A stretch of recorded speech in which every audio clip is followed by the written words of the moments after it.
Hello there, violin players. This is a video to help you with Unfinished Symphony by Franz Schubert.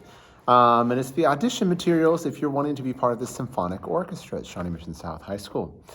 Hopefully you have the version that has fingerings on it and kind of has some brackets around pretty much every 2 to 4 measure chunk of music. And I'll explain those brackets later, but I'm just going to jump right in and go slowly through explaining the fingerings that I've got printed here and explaining how I would practice it and how it sounds, and then giving you a very slow practice track to play with. So first off, you should know that it looks somewhat scary because there's lots of black on the page, lots and lots of 16th notes.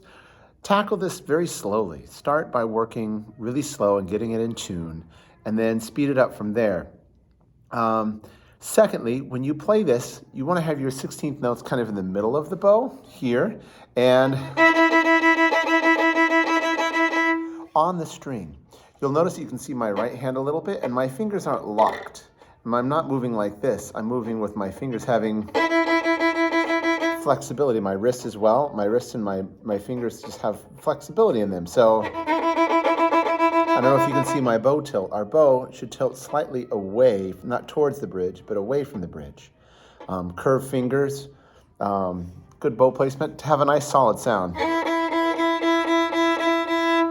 Going for that kind of a tone. So practice that in what you do. The first measure, first note, I have a 2 on it. So instead of playing normal first finger, E, I'm going to take my hand back a half step and put a 2 on it. We call that half position.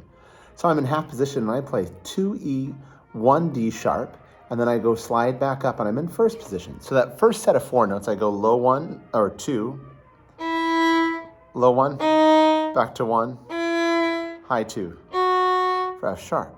So this first 4 notes, 2, 1, 1, 2. So start in half position. So that's the first set of 4 notes. The next set of 4 notes, I start on third finger and then I do a low 1.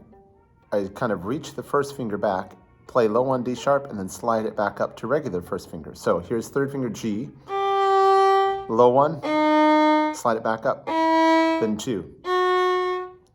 So first time, start in half position, low 2, low 1. The next time, it's just regular first finger E. So in that last set of 16th notes, 4 chunks of 16th notes, last set, 3, 1, 2, 3. Okay, so that's the first measure. Second measure, we're pretty used to playing first finger E, high 2 F sharp, low 3 for G, high 4 for A. So you can see where I have a whole step from first finger to 2 with a gap between, a half step from 2 to 3 with no gap, and then a whole step from 3 to 4. That's where your hand should be for what we just ended up playing at the end of measure 1.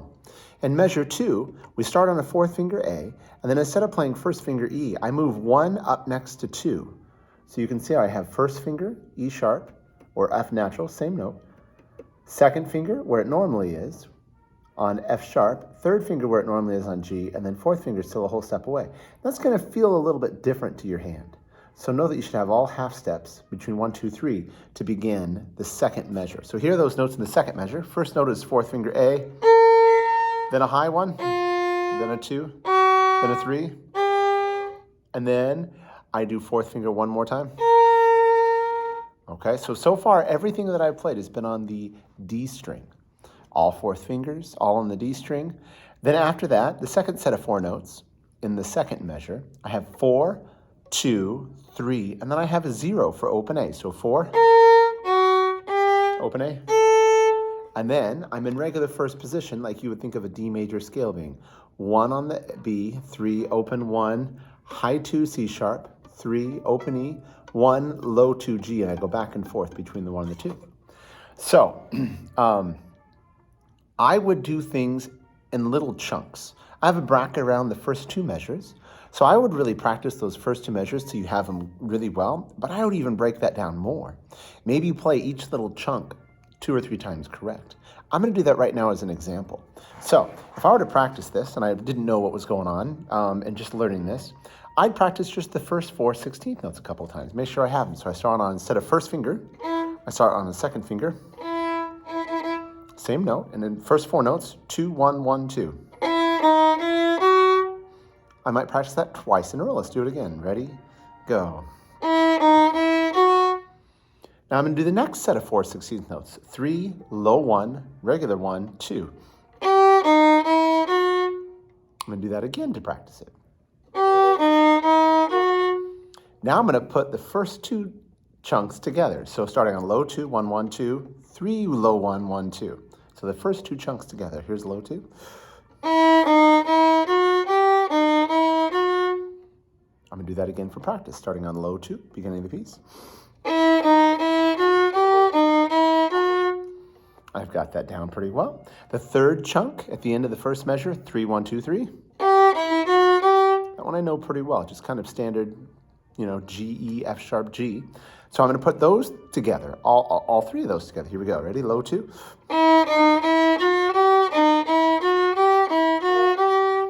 And if that's too fast for you, slow it down even more and get it slow. And then eventually you'll be able to speed it up as you know it.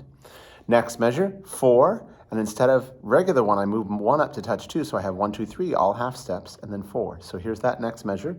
I'm going to play that a couple times. One more time. There, I really had it. Next one is 4, 2, 3, open A. Let me do that again. Now I'm going to put the first and second chunk in measure 2 together. So 4, high 1, 2, 3, 4, 2, 3, open.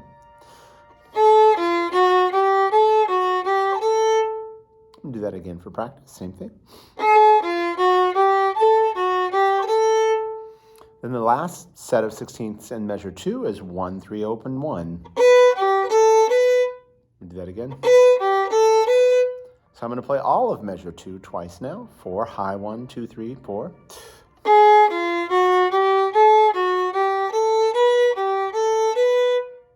Do that one more time for practice. 4, high 1, 2, 3.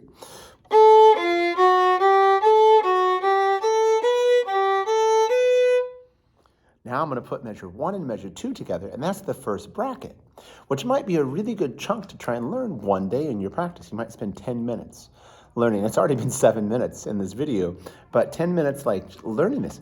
And maybe try and get this first chunk 5 times in a row perfect before you kind of reward yourself and take a break or do something different or, be done for the day. But having little goals like that are attainable, that aren't too far for you to reach, that's really important to have as you learn these kind of more difficult items for symphonic and other things like this you might want to do. So here's the first 2 measures, low 2, 1, 1. Sounds like this.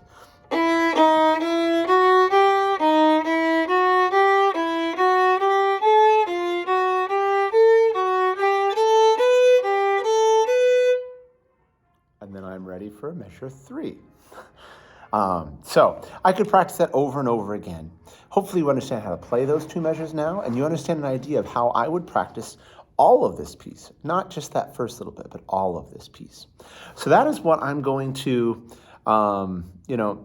recommend that you do as you practice, is little chunks and go through that. So going on the next measure, hopefully you understand how to play this without too much help. This is just a standard D major scale going up. Make sure you have low 2 on the E string for G natural and a high 2 C sharp on the A string. I'm starting on the third measure, high 2 C sharp.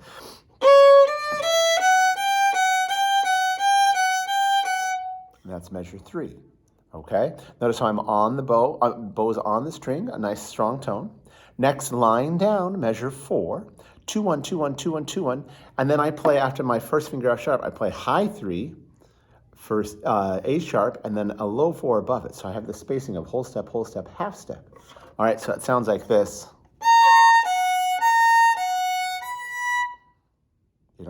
That is the idea of that end of measure 4. Next line down. So low 2, 1, and then high 3, 1, high 3, 1, 4. So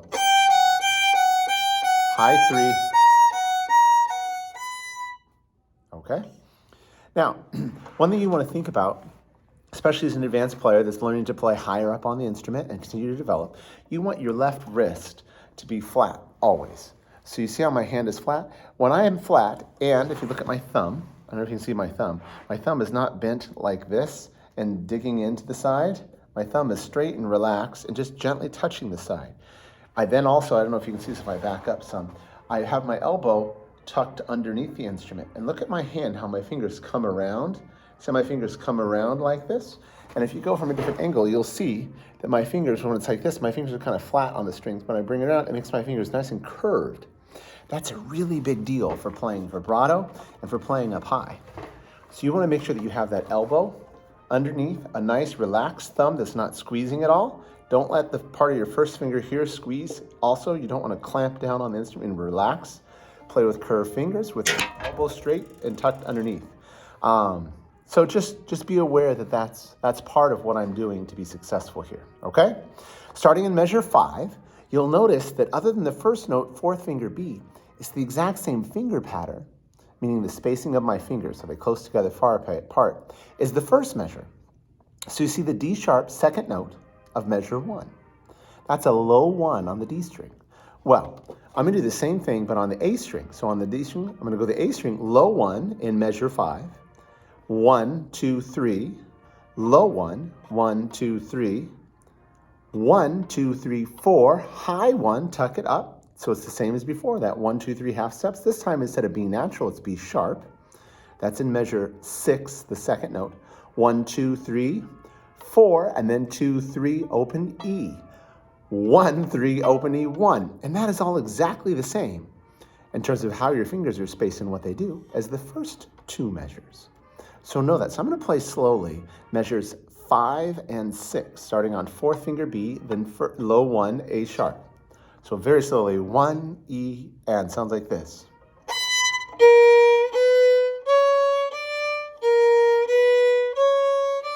First finger, 4, high 1,